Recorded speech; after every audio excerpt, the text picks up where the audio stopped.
بسم اللہ الرحمن الرحیم۔ گمنام ہیرو کے معزز ناظرین السلام علیکم۔ دوستو لائک ضرور کر دیا کریں، شکریہ۔ آئیے چلتے ہیں کہانی کی طرف۔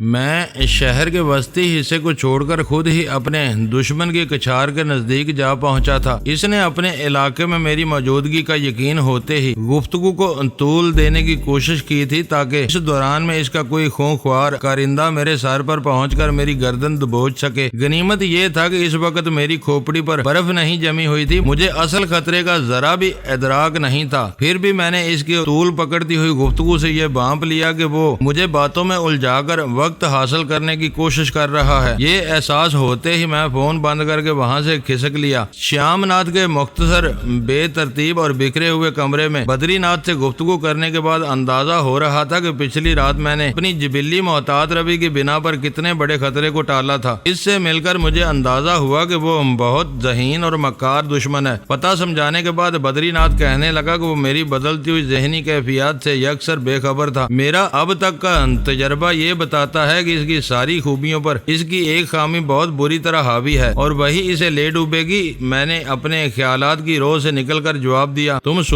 سنائی باتیں کر رہے ہو، میں اس سے مل چکا ہوں۔ میں پوری توجہ مرکوز کر کے بھی اس کی کوئی کمزوری پکڑنے میں کامیاب نہیں ہو سکا۔ اس کی چبھتی ہوئی تیز نگاہیں مجھے اپنے وجود میں اترتی ہوئی محسوس ہو رہی تھی۔ وہ اسحاق گھنٹی سے کچھ زیادہ ہی مروب نظر آ رہا تھا۔ سب کچھ ہو سکتا ہے، میں نے ہاتھ اٹھا کر کہا۔ مجھے تمہاری ہر بات تسلیم ہے، لیکن یہ مان لو کہ وہ بڑبولا ہے اور میں اس کی یہی رگ دباتا چلا جاؤں گا۔ میرے مختصر سے انٹرویو کے بعد اس نے کسی بسیار گوئی کا مظاہرہ نہیں کیا، بہت نپے تلے الفاظ میں مختصر سا ایک لیکچر دیا جس میں سارا زور غیر مشروط وفاداری اور رازداری پر تھا۔ ڈکے چھپے الفاظ میں اس نے یہ بھی بتا دیا کہ ان اصولوں سے انحراف کی سزا صرف موت ہوتی ہے۔ میں دھیرے سے ہنس پڑا، پھر بولا، اس کے الفاظ کی قدر و قیمت اسی حقیقت سے واضح ہو جاتی ہے کہ اس کی ساری دھمکیاں سن لینے کے بعد تم پوری رویداد چمن مجھے سنا رہے ہو۔ وہ لمحہ بھر کے لیے بوکھلا گیا، مگر اسے یہ کیسے معلوم ہوگا کہ میں اس کے خلاف تم سے ملا ہوا ہوں؟ یہ ہماری آپس کی باتیں ہیں جو اس تک نہیں پہنچ سکتی۔ اس کا لہجہ بہت زیادہ تائید طلب تھا۔ اس کے اطمینان کے لیے میں نے سر ہلا دیا، تم بے فکر رہو، اس کے فرشتوں کو بھی ہمارے گٹھ جوڑ کی ہوا نہیں لگ سکے گی۔ وہ چوڑے شانوں، مضبوط جسم اور دراز قامت کا مالک ہے، بدری نیچی آواز میں بتانے لگا۔ ہلکی سی بوری داڑھی نے اس کے باری جبڑوں کو خاصا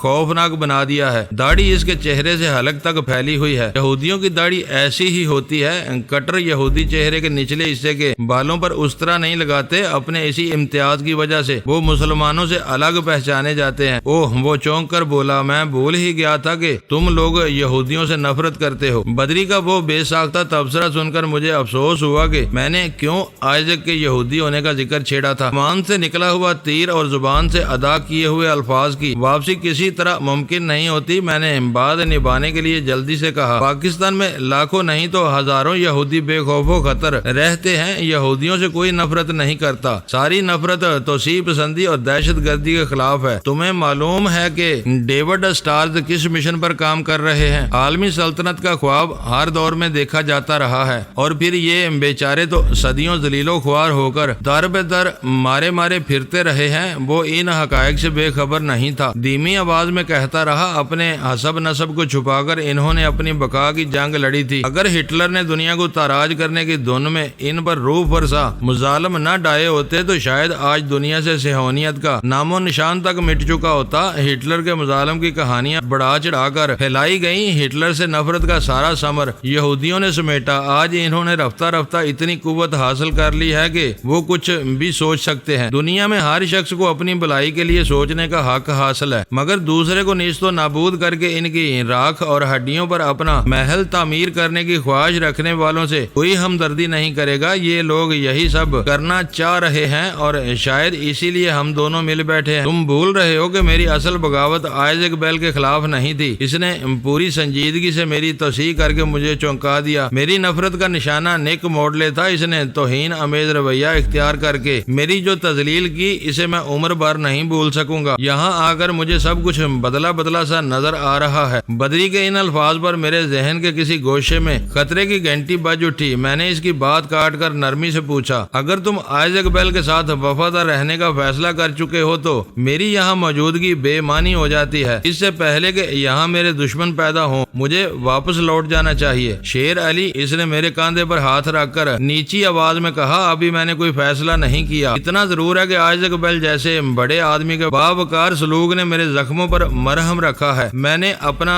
راستہ بدلنے کا کوئی فیصلہ کیا تو یہ میرا وعدہ ہے کہ تمہیں کوئی نقصان نہیں پہنچے گا۔ یہ تمہارا وعدہ ہے، ہو سکتا ہے کہ تمہیں فیصلہ کرنے میں اتنی دیر لگ جائے گی پھر کچھ بھی تمہارے بس میں نہ رہے اور وہ لوگ مجھے اصلی ڈینی سمجھ کر میرے پیچھے لگ چکے ہوں۔ بدری کی نئی ذہنی کلا بازی نے مجھے اندر سے وحشت زدہ کر دیا۔ اس کی باتوں سے صاف ظاہر ہو رہا تھا کہ آئزیک بیل اپنی گفتگو سے مخاطب کو مسحور کرنے اور اس کے ذہن کو پلٹنے میں ملکہ رکھتا تھا۔ میں تمہیں یقین دلا رہا ہوں کہ ایسا نہیں ہوگا۔ وہ میرا شانہ دبا کر بولا، مجھے معلوم ہے کہ تم اپنے کسی مشن پر یہاں نہیں آئے، میری مدد کرنے کے لیے آئے ہو۔ میں تمہاری گردن نہیں کٹواؤں گا اور پھر یہ ضروری تو نہیں کہ میں اپنا فیصلہ بدل لوں۔ میرے شب و روز آئزیک بیل کے نہیں اس کے آدمیوں کے ساتھ بسر ہوں گے۔ کیا پتا وہ بھی نیک موڈلے کی طرح اپنے اوپر گمانڈ کرنے والے ہوں۔ پاکستان سے نکلنے تک تم بہت پرعزم اور پر یقین تھے، اس وقت تم بدترین تذبذب اور بے یقینی میں مبتلا ہو۔ میرا خیال ہے کہ جب تک تم یکسوئی سے کوئی آخری فیصلہ نہیں کر لیتے مجھے چپ سادھ کر نیو یارک کی سیاحت میں مصروف ہو جانا چاہیے۔ نہیں، اس کی سخت اضطراری آواز ابھری، مگر اگلے ہی لمحے اس کا لہجہ نرم ہو گیا۔ آئزیک بیل کو چھیڑ کر تم نے لڑائی کا طبل بجا دیا ہے، اب تم خاموش نہیں رہو گے۔ یہاں کسی کو تمہارے بارے میں کچھ معلوم نہیں۔ شیر علی کے اصل نام سے یہاں تمہارا کوئی ریکارڈ یا وجود نہیں ہے۔ تم اسلم خان بن کر یہاں آئے ہو مگر گرنام کے روپ میں شیام ناتھ سے ملے ہو اور ڈینی کا روپ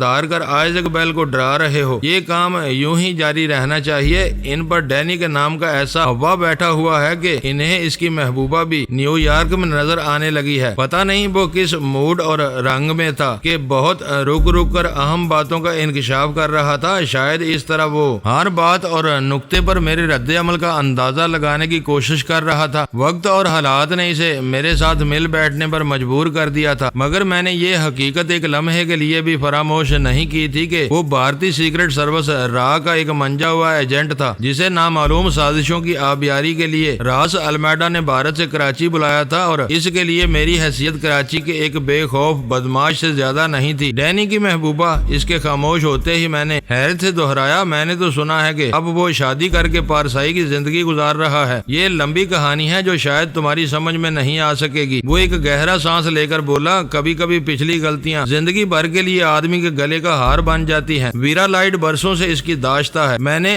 سنا ہے کہ تمہارے فون سے پہلے اسے کسی نے نیو یارک ایئرپورٹ پر دیکھا تھا، اسی وجہ سے وہ لوگ تمہارے فون کو بہت زیادہ اہمیت دے رہے ہیں۔ اگر ویرا کو نیو جرسی کے ایئرپورٹ پر دیکھا گیا ہے تو ہو سکتا ہے کہ اصلی ڈینی بھی اس کے ساتھ یہاں آ پہنچا ہو۔ میں نے گہری سنجیدگی سے خدشہ ظاہر کیا۔ میری نگاہ میں ویرا والی کہانی بے سروپا ہے۔ وہ سر جھٹک کر بولا، اگر وہ دونوں آ ہی گئے ہیں تو پھر بھی ہمیں کچھ نہیں کرنا پڑے گا۔ وہ دونوں خود ہی اینٹ سے اینٹ بجا دیں گے اور ہم الگ بیٹھے چین کی بنسری بجاتے رہیں گے۔ شاید اسی وجہ سے تمہارے دل میں آئزیک کے لیے ممتا کا جذبہ جوش مار رہا ہے۔ میں نے اسے ٹٹولنے والی نظروں سے دیکھتے ہوئے پوچھا۔ ممتا کے لفظ پر اس نے ہلکا سا کہہ لگایا، پھر بولا، یہ دونوں الگ الگ باتیں ہیں۔ ڈینی آ گیا ہے تو ہم اسے اندر کی معلومات پہنچانے کی کوشش کریں گے تاکہ وہ ان کی جڑیں زیادہ گہری کاٹ سکے۔ یہ یاد رکھو کہ ہمارے پیشے میں صرف 3 ترجیحات ہوتی ہیں، ان میں ذات کی حفاظت سرے فہرست ہے، اس کے بعد مشن کی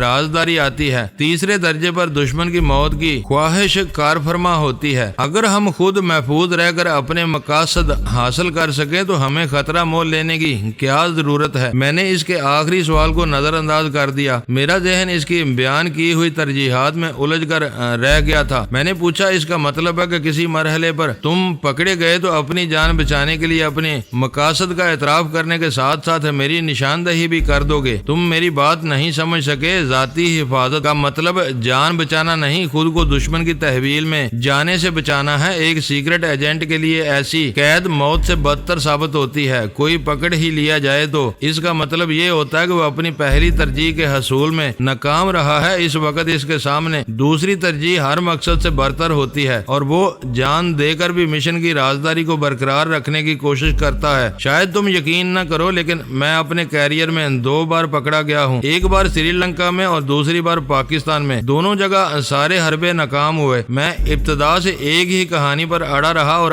آخر آزادی حاصل کرنے میں کامیاب ہو گیا۔ یہ اور بات ہے کہ دونوں مرتبہ میں مہینوں اسپتالوں میں بستر پر پڑا رہا تھا۔ آج میں پوری ذہنی اور جسمانی صحت کے ساتھ تمہارے سامنے ہوں۔ مجھے تمہاری ہر بات پر یقین ہے لیکن مسئلہ یہ ہے کہ اس وقت تم بہت الجھی باتیں کر رہے ہو۔ میں یہ سوچنے پر مجبور ہو گیا ہوں کہ کہیں میں نے تمہارا ساتھ دے کر غلطی تو نہیں کر ڈالی۔ میں مانتا ہوں کہ اس وقت میرا ذہن صاف نہیں ہے۔ یہاں آتے ہوئے حالات کچھ اس طرح سامنے آئے ہیں کہ میں شاید الجھ گیا ہوں۔ اب تم سے کیا چھپانا، میں کئی بار سوچ چکا ہوں کہ کہیں تم ہی ڈینی نہ ہو۔ جب میں ڈینی کی سنی سنائی کہانیوں کا تمہاری ذات سے موازنہ کرتا ہوں تو یقین آ جاتا ہے کہ تم جیسا کھرا اور یار باش آدمی ڈینی نہیں ہو سکتا، اور تم مجھے بتا دو کہ ڈینی کیسا ہوتا ہے تو میں بھی وہ بھی بن کر دکھا دوں گا۔ میں نے ترشی سے کہا۔ بس برا مان گئے، اس نے بے تکلفی سے کہا۔ جس طرح میں شیر علی نہیں ہو سکتا اسی طرح تم ڈینی نہیں بن سکتے۔ اس بڑی پوری کائنات کا کمال یہی ہے کہ کوئی 2 انسان ایک جیسے ہوتے ہیں اور نہ بن سکتے ہیں۔ تمہاری بعض خوبیاں ڈینی سے بہتر ہو سکتی ہیں مگر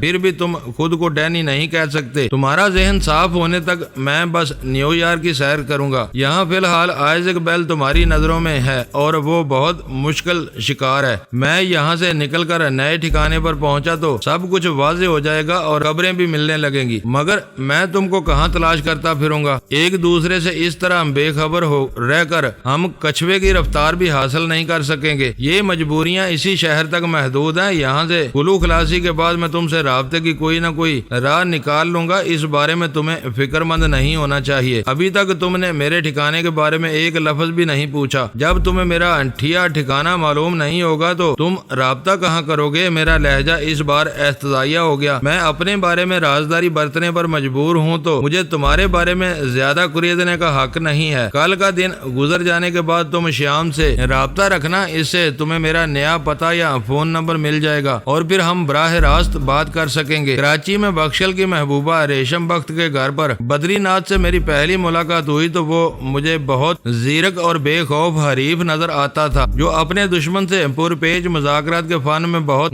گاگ تھا۔ بعد میں بھی اس نے ہر لحاظ سے خود کو رمیش اگروال سے برتر ثابت کیا تھا، لیکن اس وقت وہ مجھے کچھ بدلا سا نظر آ رہا تھا۔ اس کی گفتگو کمزور اور کسی قدرے بے ربط تھی۔ اس ملاقات میں بدری نے حوصلہ شکن باتیں کی تھیں۔ کام کی بات صرف ایک تھی کہ اس نے مجھے آئزیک بیل کے ٹھکانے سے آگاہ کر دیا تھا۔ دشمن کا وہ سراغ مل جانے کے بعد مجھے بدری کی مدد کی زیادہ ضرورت نہیں تھی۔ میں براہ راست اپنے معاملات نپٹا سکتا تھا۔ وہ اپنی باغیانہ روش برقرار رکھتا یا صہیونی دہشت گردوں سے معروف ہو کر ان کے تلوے چاٹنے لگتا، میری اور ویرا کی منصوبہ بندی پر کوئی نمایاں فرق نہیں پڑ سکتا تھا۔ ہماری وہ گفتگو مزید پول نہ پکڑ سکی کیونکہ شیام ناتھ اپنے ریستوران کے اکلوتے باتھ روم سے غسل کر کے لوٹ آیا۔ اس نے بے ڈنگے انداز میں اپنے بدن پر بڑا تولیہ لپیٹا ہوا تھا۔ یار تم دونوں تو بالکل ہی نکمے ہو، وہ آتے ہی بولا۔ میں سوچ رہا تھا کہ تم نے اپنے ساتھ میرے لیے بھی چائے بنا لی ہوگی مگر تم یوں ہی سوکھے منہ بیٹھے ہوئے ہو۔ تم بھول رہے ہو کہ ہم تمہارے مہمان ہیں۔ میں نے اسے یاد دلایا۔ یہ لکھنؤ یا بریلی نہیں ہے میری جان، وہ ڈٹائی سے بولا۔ اس شہر کو نیو یارک کہتے ہیں اور یہاں ہر مہمان سے توقع کی جاتی ہے کہ وہ اپنے جھوٹے برتن خود دھوئے گا۔ ان ناز نخروں میں پڑے رہے تو اپنے لیے ہر گھر کے دروازے بند پاؤ گے۔ لڑکیوں کے ساتھ بھی تم ایسی ہی رکھائی سے پیش آتے ہو؟ بدری نے پوچھا۔ ان کی نہ پوچھو، وہ تو اپنے دل کی شہزادیاں ہوتی ہیں۔ وہ کسی پیشہ ور عاشق کی طرح اپنے سینے پر ہاتھ مار کر بولا۔ ہم ان کے ناز نخرے اٹھاتے ہیں، وہ ہماری سیوا کرتی ہیں۔ کوئی ڈنگ کی لونڈیا آ جائے تو کئی دن کے لیے یہ کمرہ نکھر کر صاف ستھرا ہو جاتا ہے۔ یہ سالیاں گندے اور